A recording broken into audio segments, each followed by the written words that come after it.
નમસ્કાર વિદ્યાર્થી મિત્રો, જીવ વિજ્ઞાનના વિડિયો લેક્ચરમાં આપનું સ્વાગત છે। આજના વિડિયોમાં આપણે ઉત્સેચકની ક્રિયાવિધિ પર અસર કરતા પરિબળોનો અભ્યાસ કરવાનો છે, જેમની અંદર pH, તાપમાન, ઉત્સેચકની સાંદ્રતા તેમજ જે પ્રતિસ્પર્ધી રસાયણો છે, અવરોધક રસાયણો છે, એમનો અભ્યાસ કરવાનો છે। તો મિત્રો, ઉત્સેચકની ક્રિયાવિધિ પર અસર કોણ કરશે અને અસર થઈ એવું ક્યારે કરશે, એવું આપણે ક્યારે કહી શકીએ? તો જ્યારે કોઈ પણ પરિબળ છે એ પ્રોટીનની અથવા ઉત્સેચકની તૃતીયક સંરચના પર અસર કરે ત્યારે એનું કાર્ય છે એ ધીમું થઈ જાય છે, એનું કાર્ય છે એ પણ અસર પામે, ત્યારે આપણે કહી શકીએ કે ઉત્સેચકની ક્રિયાવિધિ પર અસર થઈ છે એવું। એટલે આ યાદ રાખવાનું કે ઉત્સેચકની ક્રિયાવિધિ પર અસર ક્યારે થાય છે? તો જ્યારે એની તૃતીયક સંરચનાની અંદર કોઈ પણ પરિબળ છે અસર પ્રેરે ત્યારે તેની ક્રિયાવિધિ પર અસર થાય છે, બરાબર? આ એક એમસીક્યુ માટે યાદ રાખવાનું છે। હવે ઉત્સેચકની ક્રિયાવિધિ પર અસર કરતા પરિબળોની અંદર આપણે ચાર જોવાના છે। પહેલા આપણે ચર્ચા કરીએ તાપમાન અને pH। તાપમાન અને pH। તો મિત્રો, સામાન્ય રીતે ઉત્સેચક છે એ મર્યાદિત ક્ષેત્ર વિસ્તારના તાપમાન અને pH પર કાર્ય કરે છે, ઇષ્ટતમ કાર્ય કરતો હોય।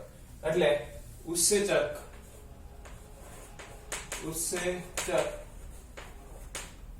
તાપમાન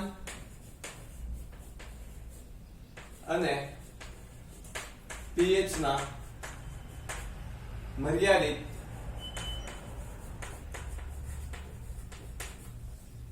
ક્ષેત્ર વિસ્તારમાં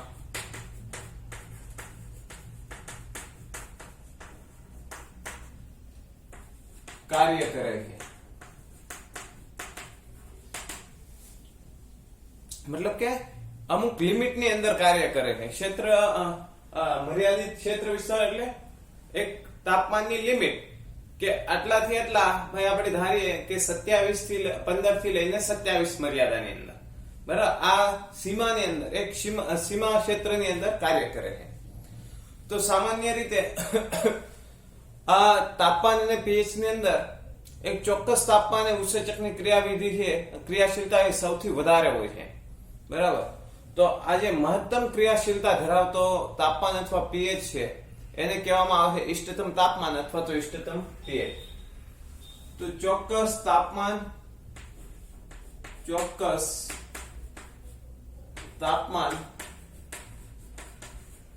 કે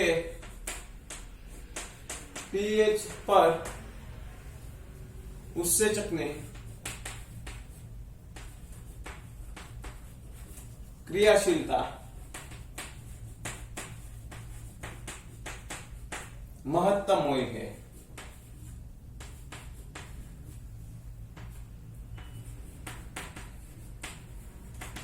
તે તાપમાન કે pH ને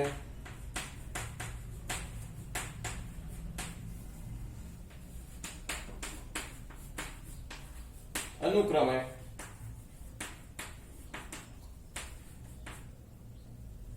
તે તાપમાન કે pH ને આપણે બંને હું અહીંયા સાથે લખું, બરાબર? ઇષ્ટતમ તાપમાન કે pH। જો મહત્તમ તાપમાને કોઈ ચોક્કસ તાપમાને મહત્તમ ક્રિયાશીલતા હોય તો તે તાપમાનને આપણે ઇષ્ટતમ તાપમાન કહીશું, અને જે pH પર મહત્તમ ક્રિયાશીલતા હોય એ pH ને આપણે ઇષ્ટતમ pH કહીએ છીએ, બરાબર?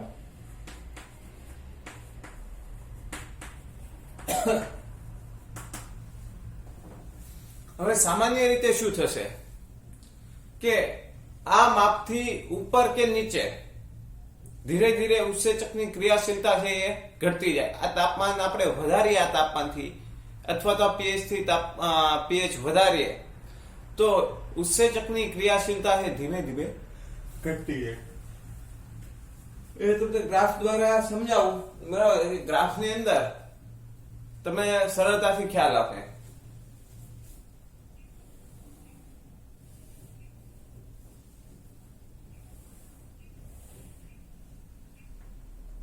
ઉત્સેચકની ક્રિયાશીલતા, સક્રિયતા, ખાલી લખું છું સક્રિયતા, અહીંયા પણ સક્રિયતા.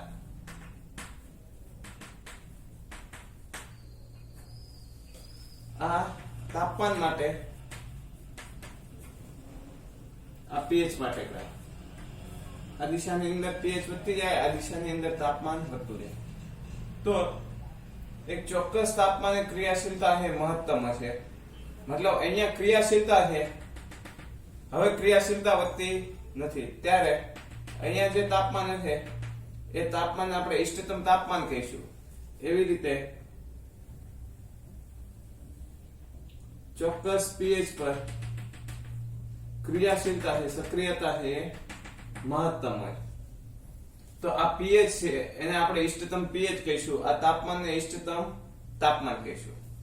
હવે આ તાપમાન કરતા હવે તાપમાન વધારતા જઈએ છીએ, ઉત્સેચકની સક્રિયતા ધીરે ધીરે ઘટતી જાય છે, અથવા તો તાપમાન ઓછું હોય તો ઉત્સેચકની સક્રિયતા ધીરે ધીરે ઓછી થાય છે. અહીંયા પણ pH જેમ જેમ વધારીએ આપણે એમ એમ ઉત્સેચકની ક્રિયાશીલતા ઘટતી જાય, pH ઘટાડીએ તો પણ ઘટતી જાય છે. ખ્યાલ આવ્યો? તો આમ આ તાપમાન ઇષ્ટતમ તાપમાન કે pH કરતા ઇષ્ટતમ તાપમાન કે pH ના મૂલ્ય કરતા વધારે કે ઓછા મૂલ્ય કે ઓછા મૂલ્ય પર ઉત્સેચકની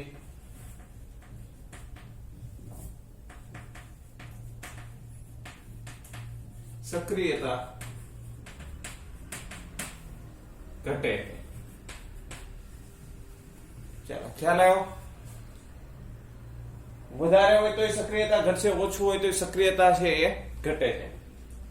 સામાન્ય રીતે તાપમાનની વાત કરીએ તો તાપમાનની અલગ અલગ અસર થાય છે, pH માં બહુ મોટો ફેરફાર થતો નથી. તો કઈ રીતે? તો સામાન્ય રીતે નીચું તાપમાન હોય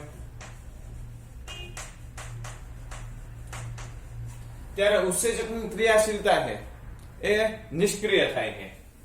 નીચા તાપમાન પર ઉત્સેચકની ક્રિયાશીલતા નિષ્ક્રિય થાય છે.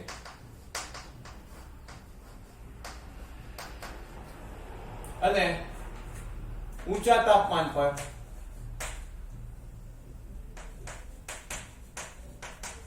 ઉત્સેચકની ક્રિયાશીલતા છે નષ્ટ પામે છે.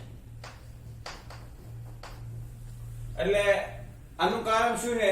કેમ કે ઊંચું તાપમાન છે ત્યારે પ્રોટીન છે એ ગરમીને કારણે વિનૈસર્ગિક થાય છે.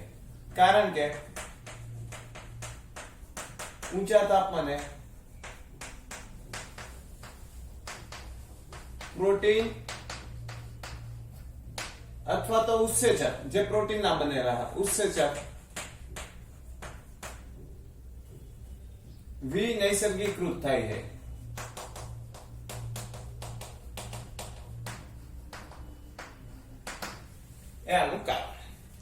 ચાલો હવે આપણે જોઈએ સાંદ્રતા. બીજું પરિબળ જોઈએ સાંદ્રતા. એમ તો ત્રીજું પરિબળ, બરાબર. અહીંયા પહેલું બીજું આવી ગયું છે, pH અને સેકન્ડ તાપમાન અને pH. હવે ત્રીજું પરિબળ સાંદ્રતા. તો મિત્રો જેમ જેમ ઉત્સેચકની સાંદ્રતા વધારતા જઈએ એમ એમ પ્રક્રિયાનો વેગ છે એ વધશે અને અમુક વેગ પછી એ અચળ થઈ જશે વેગ, બરાબર. તો ગ્રાફ દ્વારા સમજીએ. ચાલો અહીંયા પ્રક્રિયા વેગ,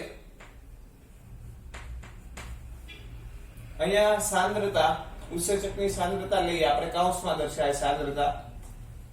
હવે ધીરે ધીરે આપણે ઉત્સેચકનું પ્રમાણ વધારીએ છીએ એટલે પ્રક્રિયા વેગ પણ વધે છે. આવી રીતે પ્રક્રિયા વેગ છે વધતો જશે અને અમુક સાંદ્રતામાં વધારા પછી પ્રક્રિયા વેગ છે આવી રીતે અચળ થઈ જશે. પ્રક્રિયા વેગ પછી વધશે નહીં. તો અહીં આ જે વેગનું મૂલ્ય મળશે, અહીંયા આ મૂલ્ય મળશે, એને Vmax કહીશું આપણે. શું કહીશું? Vmax. Maximum velocity. અને આ વેગ જે મળે છે ત્યાંથી અડધા મૂલ્ય પર આપણે Vmax નું અડધું મૂલ્ય મળશે max by 2. આ મૂલ્ય પર જે સાંદ્રતા આપણે મળશે આ વેગના મૂલ્ય પર, એ સાંદ્રતાને આપણે કહીશું Km, મિકેનિક કોન્સ્ટન્ટ. બરાબર? ચાલો. તો આમ સાંદ્રતામાં વધારો કરવામાં આવે તો પ્રક્રિયા વેગની અંદર ધીરે ધીરે વધારો થાય છે. અને ત્યારબાદ પ્રક્રિયા ઉત્સેચકની સાંદ્રતામાં વધારો કરવામાં આવે તો પણ પ્રક્રિયા વેગમાં વધારો થતો નથી. બરાબર? કેમ? કેમ કે પ્રક્રિયાની અંદર ઉત્સેચકનું પ્રમાણ છે એ પ્રક્રિયાર્થી કરતા વધી જશે અને આ સમય દરમિયાન ઉત્સેચક છે પ્રક્રિયાર્થી દ્વારા સંતૃપ્ત થઈ જશે. એટલે વધારે હવે ઉત્સેચક છે એની સાથે વધારે પ્રક્રિયા છે ઉત્સેચક સાથે જોડાઈ શકશે નહીં. સાંદ્રતામાં વધારા સાથે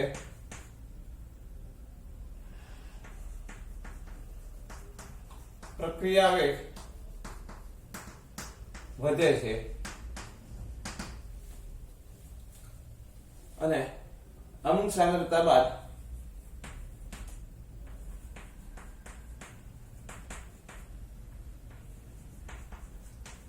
પ્રક્રિયા વેગ અચળ થાય છે.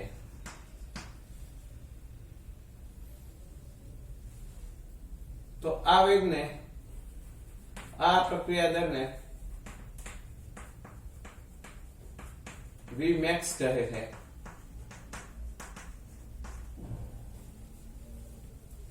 અને આવું કેમ થાય છે? આવું એટલા માટે થાય છે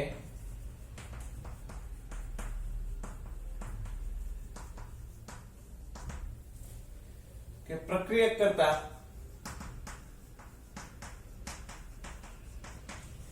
ઉત્સેચક વધારે હોય છે અને ઉત્સેચકના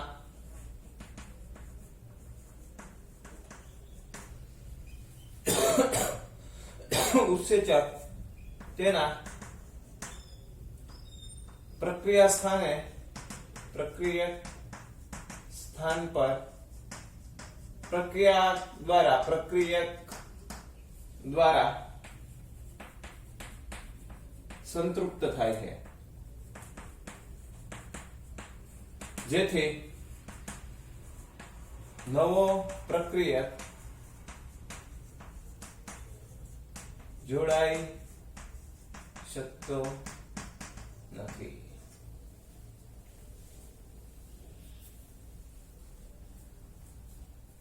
સોરી, આપણે અહીંયા સાંદ્રતાની વાત કરીએ છીએ, બરાબર? કે ભાઈ આવું એટલા માટે છે, જો અહીંયા જેમ જેમ સાંદ્રતામાં વધારો કરીએ પ્રક્રિયા વેગ વધે, પછી સાંદ્રતાની અંદર વધારો કરીએ તો પ્રક્રિયા વેગ વધતો નથી. આવું એટલા માટે થાય કેમ કે ઉત્સેચક છે એના બધા ક્રિયાશીલ સ્થાને પ્રક્રિયક જોડાઈ ગયો છે. એટલે હવે આપણે ઉત્સેચક પ્રક્રિયા છે એની કરતા ઉત્સેચક કેવો હોય? ઓછો હોય છે. એટલે ઉત્સેચકના બધા સ્થાને પ્રક્રિયા જોડાઈ જશે ને હવે આપણે જેટલી સાંદ્રતાની અંદર વધારો કરશું તો એ ઉત્સેચક સાથે જોડાવાનો નથી, એટલે પ્રક્રિયા વેગ છે એ વધવાનો પણ નથી. બરાબર? તો આ રીતે સાંદ્રતાની અસર જોવા મળે છે. હવે આપણે ત્રીજી વાત કરીએ, ચોથી વાત, અવરોધક રસાયણ. ચોથું અવરોધક.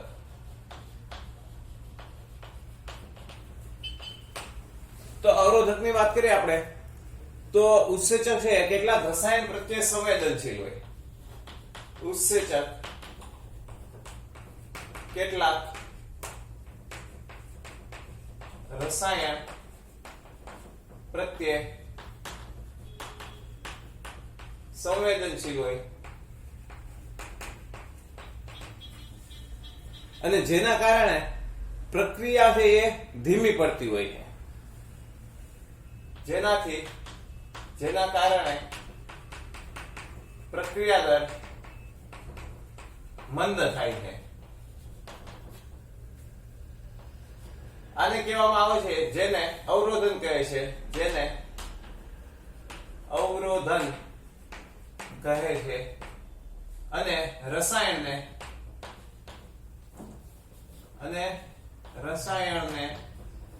અવરોધક કહે છે.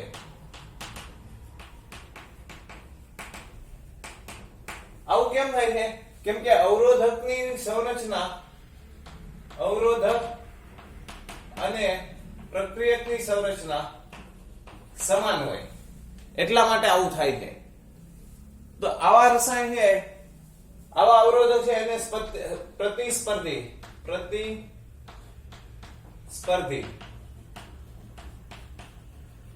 અવરોધક કહે છે. હરીફાઈ કરે છે, બંનેની સંરચના સરખી છે એટલા. તો આની અંદર આપણે એક ઉદાહરણ સમજીએ. બરાબર, કઈ રીતે આ અવરોધન થાય છે. તો દાખલા તરીકે સક્સિનિક અથવા સક્સિનેટ ડિહાઇડ્રોજને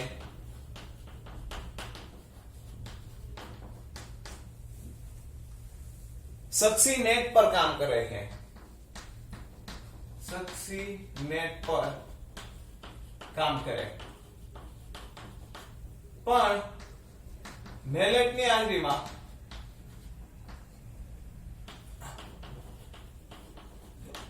તે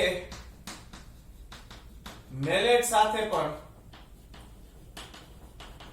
જોડાય અને પ્રક્રિયા દર